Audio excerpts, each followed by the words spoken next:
Maybe like that. I like that. Oh, nope. Yeah, that's okay. Got my button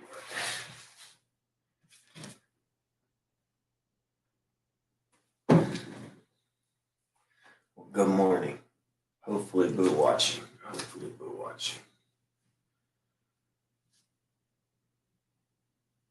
Joseph and Potiphar's wife, 39. The Ishmaelites took Joseph to Egypt and sold him to Potiphar, the king's official in charge of the palace guard. So Joseph lived off in the home of Potiphar, his Egyptian owner. Soon, Potiphar realized that the Lord was helping Joseph to be successful in whatever he did. Potiphar liked Joseph and made him his personal assistant, putting him in charge of his house and all of his property. Because of Joseph, the Lord began to bless Potiphar's family and fields. Potiphar left everything up to Joseph, and with Joseph there, the only decision he had to make was what he wanted to eat. Joseph was well built and handsome, and Potiphar's wife soon noticed him. But she asked him to make love to her, but he refused and said, "My master isn't worried about anything in his house because he has placed me in charge of everything he owns. No one in my master's house is more important than I am. The only thing he hasn't given to me is you, and that's because you are his wife. I won't sin against God by doing such a terrible thing as this." She kept begging Joseph day after day, but he refused to do what she wanted, or even to go near her. One day, Joseph went to Potiphar's house to do his work, and none of the other servants were there. Potiphar's wife grabbed hold of his coat and said, "Make love to me." Joseph ran out of the house, leaving her hanging on his coat. When this happened, she called in her servants and said, "Look, this Hebrew has come just to make fools of us. He tried to rape me, but I screamed for help. And when he heard me scream, he ran out of the house, leaving his coat with me." Potiphar's wife kept Joseph's coat until her husband came home. Then she said, "The Hebrew slave of yours tried to rape me, but when I screamed for help, he left his coat and ran out of the house." Potiphar became very angry and threw Joseph in the same prison where the king's prisoners were kept.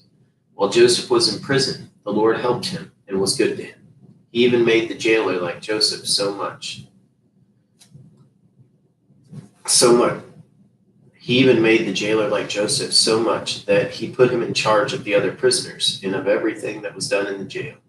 The jailer did not worry about anything because the Lord was with Joseph and made him successful in all that he did. Joseph tells the meaning of the prisoners' dreams. 40. While Joseph was in prison, both the king's personal servant and his chief cook made the king angry. So he had them thrown into the same prison with Joseph. They spent a long time in prison, and Potiphar, the official in charge of the palace guard, made Joseph their servant. One night, each of the two men had a dream, but their dreams had different meanings. The next morning, when Joseph went to see the men, he could tell they were upset. And he asked, "Why are you so worried today?" "We each had a dream last night," they answered, "and there is no one to tell us what they mean." Joseph replied, "Doesn't God know the meaning of the dreams? Now tell me what you dreamed." The king's personal servant told Joseph, "In my dream, I saw a vine with 3 branches. As soon as it budded, it blossomed, and its grapes became ripe. I held the king's cup and squeezed the grapes into it. Then I gave the cup to the king." Joseph said, "This is the meaning of your dream. The 3 branches stand for 3 days, and in 3 days the king will pardon you. He will make you his personal servant again, and you will serve him his wine. But as you do, just as you used to do. But when these good things happen, please don't forget to tell the king about me, so I can get out of this place. I was kidnapped from the land of the Hebrews, and here in Egypt I haven't done anything to deserve being thrown in jail." When the chief cook saw that Joseph had given a good meaning to the dream, he told Joseph, "I also had a dream. In it, I was carrying 3 bread baskets stacked on top of my head. The top basket was full of all kinds of baked things for the king, but birds were eating them." Joseph said, "This is the meaning of your dream. The 3 baskets are 3 days, and in 3 days the king will cut off your head. He will hang your body on a pole, and birds will come and peck at it." 3 days later, while the king was celebrating his birthday with a dinner for his officials, he sent for his personal servant and the chief cook. He put the personal servant back in his job and had the cook put to death. Everything happened just as Joseph had said it would, but the king's personal servant completely forgot about Joseph. Joseph interprets the king's dreams. 41. 2 years later, the king of Egypt dreamed he was standing beside the Nile River. Suddenly, 7 fat, healthy cows came up from the river and started eating grass along the bank. Then, 7 ugly, skinny cows came up out of the river and ate the fat, healthy cows. When this happened, the king woke up. The king went back to sleep and had another dream. This time, 7 full heads of grain were growing on a single stalk. Later, 7 other heads of grain appeared, but they were thin and scorched by the east wind. The thin heads of grain swallowed the 7 full heads. Again, the king woke up, and it had only been a dream. The next morning, the king was upset, so he called in his magicians and wise men and told them what he had dreamed. None of them could tell him what the dreams meant. The king's personal servant said, "Now, I remember what I was supposed to do. When you were angry with me and your chief cook, you threw us both in jail in the house of the captain of the guard. One night we both had dreams, and each dream had a different meaning. A young Hebrew, who was a servant of the captain of the guard, was there with us at the time. When we told him our dreams, he explained what each of them meant, and everything happened just as he said it would. I got my job back, and the cook was put to death. The king sent for Joseph, who was quickly brought out of jail. He shaved, changed his clothes, and went to the king. The king said to him, I had a dream, yet no one can explain what it means. I am told that you can interpret dreams. Your Majesty, Joseph answered, I can't do it myself. God can give good meaning to your dreams. The king told Joseph, I dreamed I was standing on the bank of the Nile River. I saw 7 fat, healthy cows come up out of the river, and they began feeding on the grass. Next, 7 skinny, bony cows came up out of the river. I have never seen such terrible-looking cows anywhere in Egypt, but the skinny cows ate the fat ones. But you couldn't tell it because these skinny cows were just as skinny as they were before.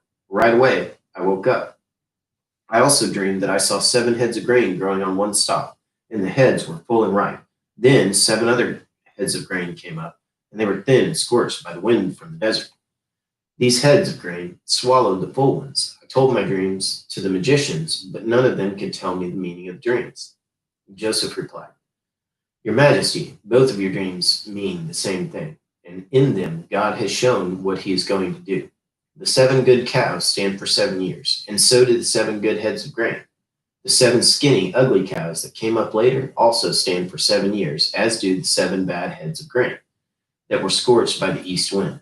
The dreams mean there will be 7 years when there won't be enough grain. It is just as I said. God has shown what he intends to do. For 7 years, Egypt will have more than enough grain, but that will be followed by 7 years when there won't be enough. The good years of plenty will be forgotten, and everywhere in Egypt, people will be starving. The famine will be so bad that no one will remember that once there had been plenty. God has given you 2 dreams to let you know that he has definitely decided to do this, and that he will do it soon. Your Majesty, you should find someone who is wise and will know what to do, so that you can put him in charge of Egypt. Then appoint some other officials to collect 1/5 of every crop harvested in Egypt during the 7 years when there's plenty. Give them the power to collect the grain during those good years and to store it in your cities. It can be stored until it is needed during 7 years when there won't be enough grain in Egypt. This will keep the country from being destroyed because of the lack of food.